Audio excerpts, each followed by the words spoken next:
ബഹുമാനമുള്ളവരെ, നമ്മുടെ സമസ്ത കേരള ജമിയത്തുൽ ഉലമയുടെ 100ാം വാർഷികം അത് ദിവസങ്ങൾ അടുത്തുകൊണ്ടിരിക്കുകയാണ്.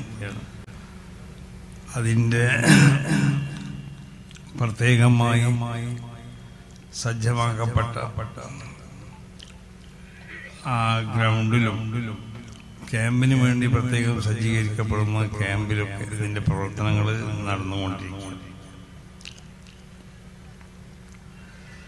അത് കേരളത്തിൻ്റെ പല ഭാഗങ്ങളിൽ നമ്മൾ പോയി നോക്കിയാൽ, ഇപ്പം കഴിഞ്ഞ ദിവസം ഞാൻ മട്ടന്നൂരടുത്ത് ഒരു സെൽഫി ആയിരുന്നപ്പോൾ ആ 2 പ്രദേശങ്ങളിലും 100 കോടിയാണ് അവർ ഉയർത്തിയിട്ടുള്ളത്. പിന്നെ വലിയ വലിയ ഫ്ലക്സ് ബോർഡുകൾ വെച്ച് ചിന്തിക്കുക. അതിൻ്റെ എല്ലാം പുറമെ എന്നെ ഏറ്റവും അത്ഭുതപ്പെടുത്തിയത് എല്ലാ വീട്ടിലും ഓരോ കോടി ഉയർത്തണം ചില മഹല്ലുകൾക്കുള്ള താല്പര്യം. അപ്പോൾ ഉയർത്താനുള്ള കൊടിയും അതിൻ്റെ കൂടെ ഒരു മധുര പലഹാരത്തിൻ്റെ ഒരു കിറ്റും കൂടി ഓരോ വീട്ടിലും കൊടുക്കാൻ തീരുമാനിച്ചിട്ടുണ്ട് ചില നാട്ടുകാർ.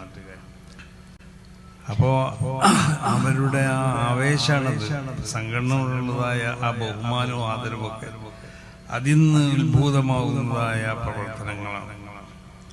അപ്പൊ എന്തുകൊണ്ടാണ് ഈ നിലക്ക് ഈ സംഘടനയെ ഈ കേരളത്തിലുള്ള ജനങ്ങൾ അതിനെ സ്നേഹിക്കാനും അതിനെ ആദരിക്കാനും അതിൻ്റെ പിന്നിൽ അണിനിരക്കാനൊക്കെ കാരണം എന്ന് പറഞ്ഞാൽ, ഇതിന് നേതൃത്വം നൽകിയ മഹാന്മാരാവുന്ന പണ്ഡിതന്മാർ അവർ പൂർണ്ണമായിട്ടും വിശുദ്ധ ഖുർആന്റെ ഒരായത്ത് ഞാൻ നിങ്ങളെ ഓതി കേൾപ്പിച്ചു. അതിൽ 3ാമത് പറഞ്ഞ ഒരു വിഭാഗം, വമിൻഹും സാബിഖുൻ ബിൽ ഖൈറാത്ത്. അപ്പോൾ എല്ലാവിധ നന്മകളുമായിട്ട് അതുമായി മുന്നിട്ട് പ്രവർത്തിക്കും, അതുമായി കൊണ്ട് മുന്നേറുക.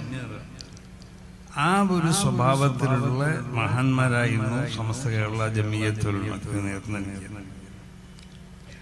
എന്ന് പറഞ്ഞാൽ ഭൗതികമാവുന്ന ഈ കാണപ്പെടുന്ന സുഖ സൗകര്യങ്ങൾ അത് സംബന്ധിച്ച് നമുക്കറിയാം. അത് 3 സ്വഭാവത്തിലാണ് അതിനെ ഉപയോഗപ്പെടുത്തിയത്. ഒരു കൂട്ടരെന്ന് പറഞ്ഞാൽ അവരെ പറ്റി പറഞ്ഞത്, അവര്